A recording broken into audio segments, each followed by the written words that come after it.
everyone, Kelly here, and today I want to share with you my most recent reads. And I'm going to talk about these in the order of the ones I like the least to the ones I like the best, starting with the one I DNF'd. So I did not finish this book. I started The Sweetness at the Bottom of the Pie by Alan Bradley, and I made it about 100 pages into this. This is a historical fiction mystery book starring a young girl named, what's her name? Flavia Deluce, and that's what the name of the series is.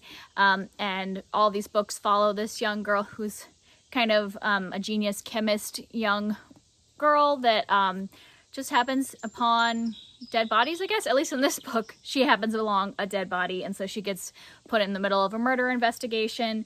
And I just did not enjoy it. The part I was actually buddy reading this one with Murphy from Murphy Napier, and we both DNF'd it. We both made it about the same amount of time through, and we didn't like the pace of it, and it was just boring. I also did not like Flavia as the main character. I don't know, like a detective novel from a young girl's perspective just isn't that interesting. I found her pretty obnoxious, and I just don't think I want to follow her for several books. And I didn't really care. Like, I put this down thinking I was going to pick it back up and try it again. And it's been a week and I haven't picked it up. So that's showing me, with it being a mystery, that I don't care enough to find out how the mystery ends. So, giving up on this series. And then I listened to Time of Our Lives by Emily Wibberley and Austin Siegemund-Broka. And they're a married couple that writes young adult. Their first two books were more like centered on a romance type thing. This one is more like about these two young people they're both seniors in high school, and we're following both a boy and a girl, and they are trying to figure out where they're going to go next year. So they kind of meet while they're on these college tours and end up kind of like seeing each other at all these school visits and stuff like that. And it's kind of more of just a coming of age, kind of learning about what you want to do when you grow up, what college you want to go to. There's a lot of family issues. I don't remember the names of the characters because this was a 3-star book. It was just average for me, so I didn't really feel connected to them.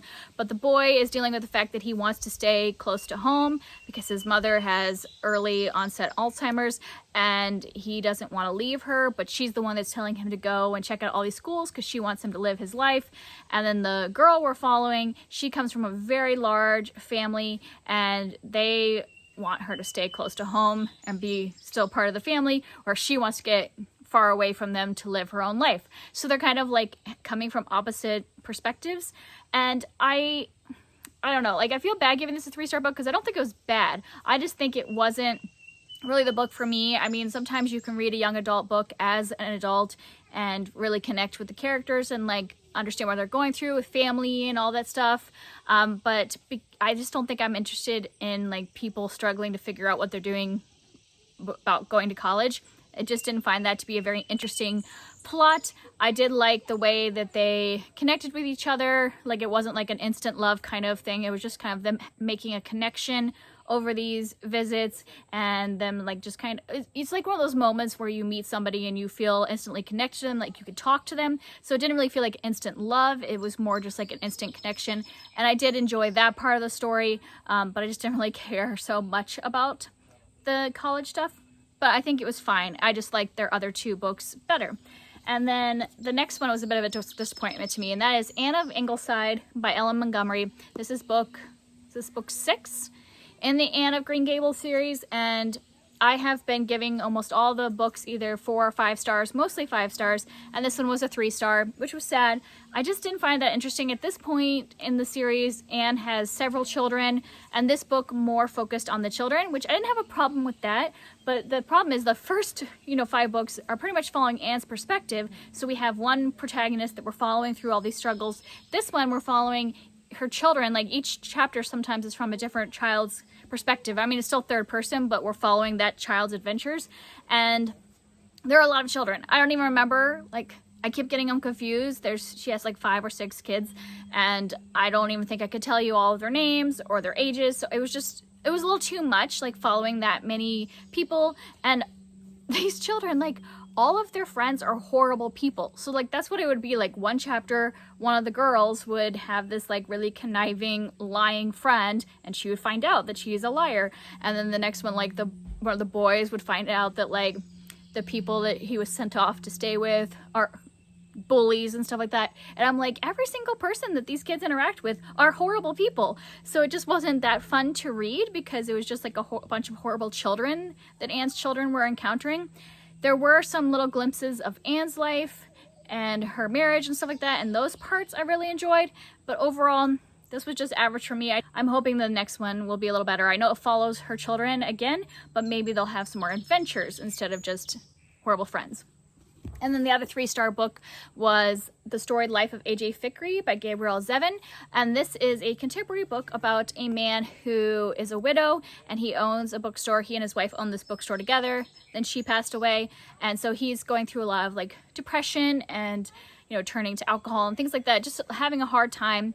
And then one day his life kind of changes completely because a baby is left at his store and kind of what happens from there.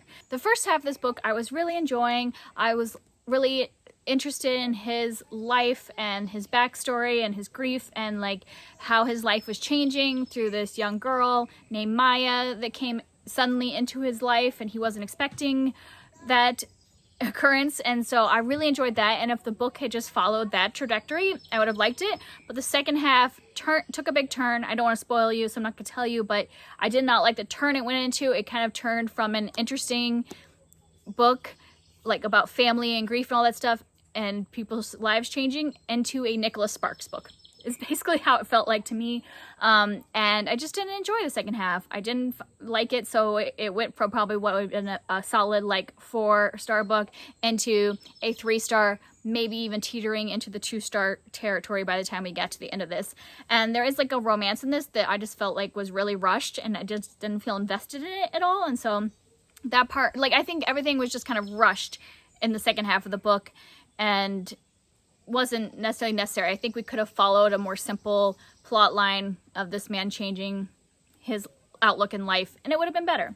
And now I have a couple 4-star books. So for the reading rush, I had read The Wizard of Oz by L. Frank Baum. I guess actually the book is called The Wonderful Wizard of Oz. I just have the copy that has like the movie cover and all that stuff on it, and I really enjoy this. I've never read the book version of it, and it was a lot different than the movie. If you saw my vlog, I talk about how the Wicked Witch is not as big of a part of the book as she is in the movie. Like in the movie, she feels like the big bad, like the big antagonist, and that's not true in this. This is more like the story of Dorothy and making friends with, you know, the Tin Man and the Scarecrow and the Lion and their adventures in Oz than it is about the Wicked Witch. And so I just found that pretty interesting. I did enjoy this. I was heading towards a 5-star book, but once we hit kind of what is the climax of the book, the resolution takes a long time. And I think that's pretty typical of books in this time period, but I just didn't find it that interesting. Like the book probably could have ended a little sooner and I would have liked it more. The adventures towards the ends were just like a little boring and I wasn't invested in the last few chapters.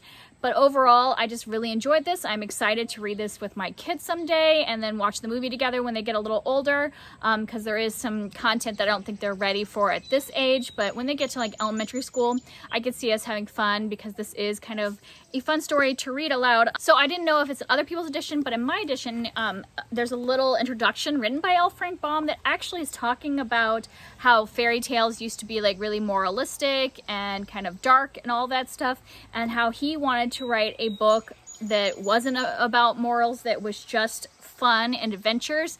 And I just thought that was really interesting, and I think that that's similar to what this is, kind of like Alice's Adventures in Wonderland. This is just a fun book for kids to read, so I'm excited. Someday we'll read it together. And the other 4-star book I read was Of Beast and Beauty by Stacey J.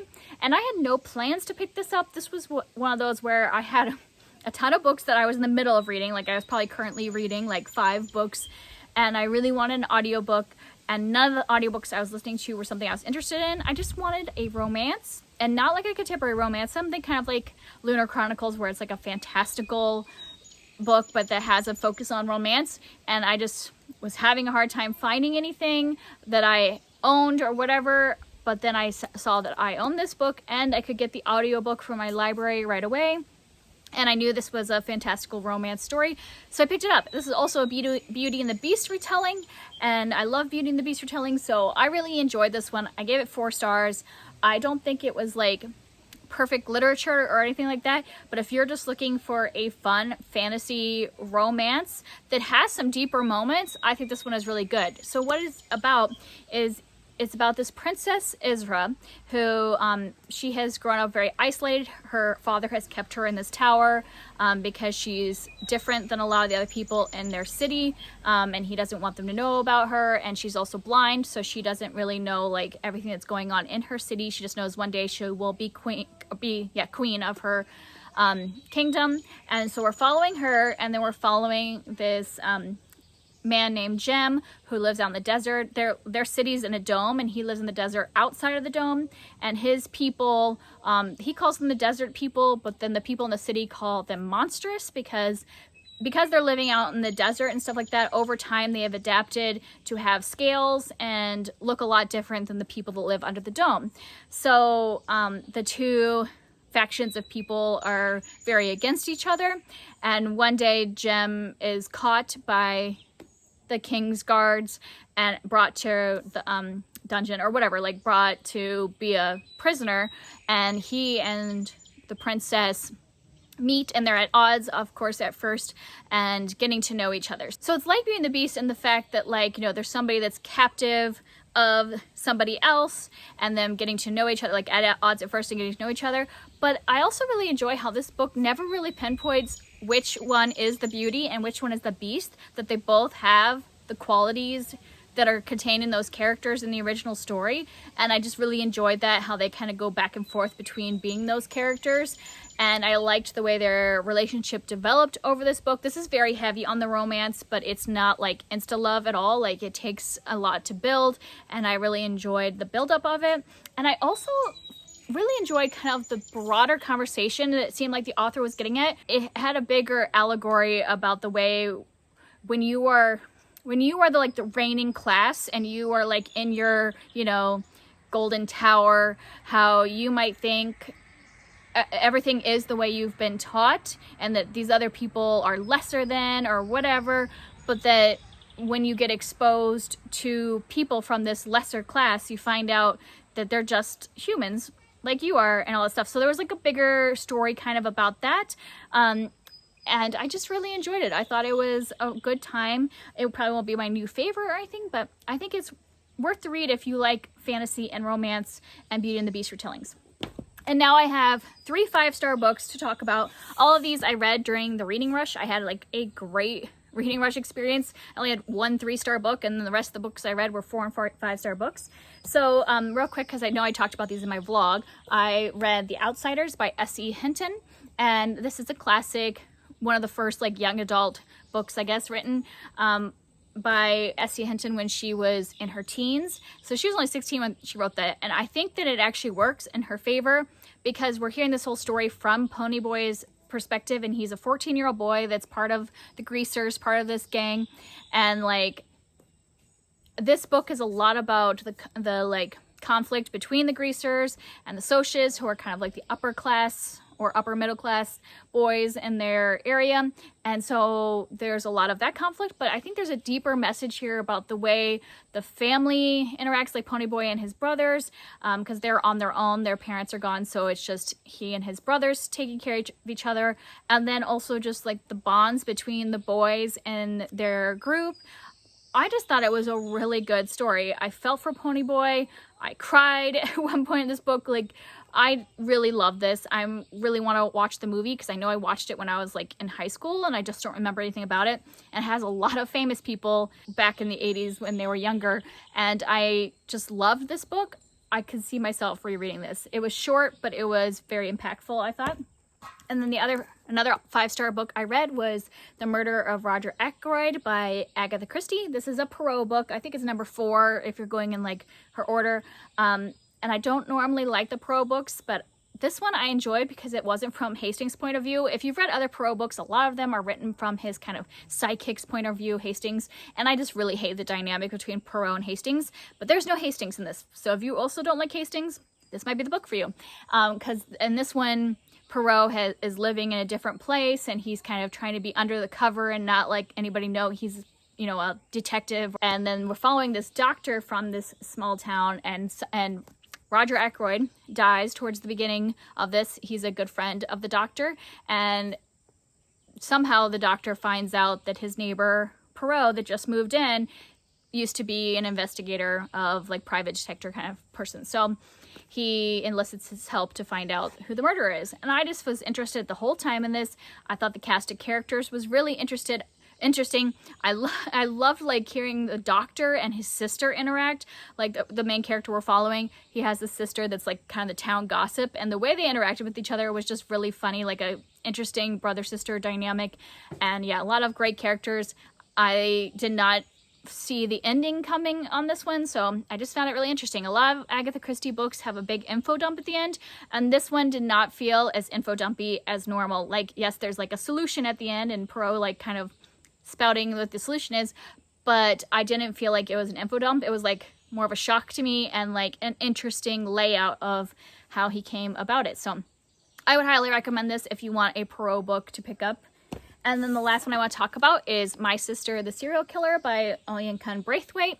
And this is just an, I don't know, amazing little book. Like it is short. It's only like 220 pages, and it's written in these short vignettes. So like one chapter might only be a couple pages long, which makes it go by really snappy, but I loved it. Okay, so it started to rain right as I started talking about this book, so we're moving inside for the last book. So in this, we are following two sisters. We're following the perspective of Corday, who is at the very beginning is called by her sister saying it happened again. So it turns out her sister is a serial killer who has killed several men. Corday goes to clean up her messes, and that's what she's been doing, is cleaning up after her sister when she kills these boyfriends. And we're following her through the book as she's dealing with her feelings about her sister and her role in her sister's murders and cover-ups.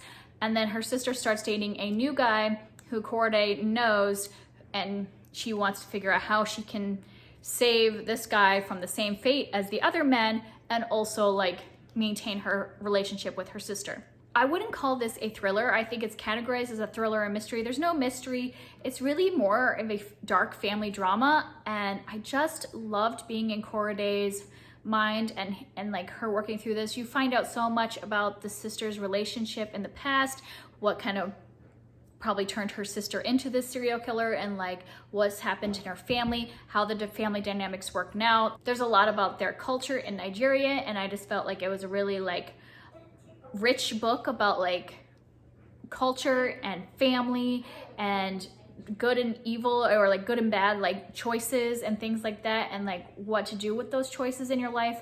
And yeah, I just adored this book. Like just thought it was so interesting, so unique, and just enjoyed every moment of reading it. So if you haven't read this yet, I know this was a really popular book a couple years ago. If you haven't read it yet, I think you should definitely get to it. So that's it. I had a lot of really good reads recently, and if you want to talk about any of these, I'd love to hear from you down below. See you next time. Bye.